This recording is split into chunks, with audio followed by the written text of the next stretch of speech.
Hey, this is Marco, and in this video I'm going to show you how to add Stripe to your Shopify store.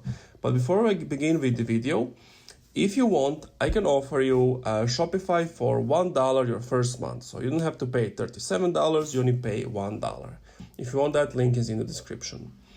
So what you want to do is go to the bottom left, click on Settings. From Settings, you want to go to Payments right over here. Then you want to choose a provider. Once you have chosen a provider, here in the search, just type in Stripe. Now, as you can see, Stripe is not available in my country, but if you were to click on that, you just have to follow the on-screen instructions, connect your Shopify store with your Stripe account, and that's pretty much it. Super easy and simple. Thank you for watching. If you enjoyed, leave a like, comment, subscribe. Also, if you see have some issues, let me know what's the problem in the comments down below.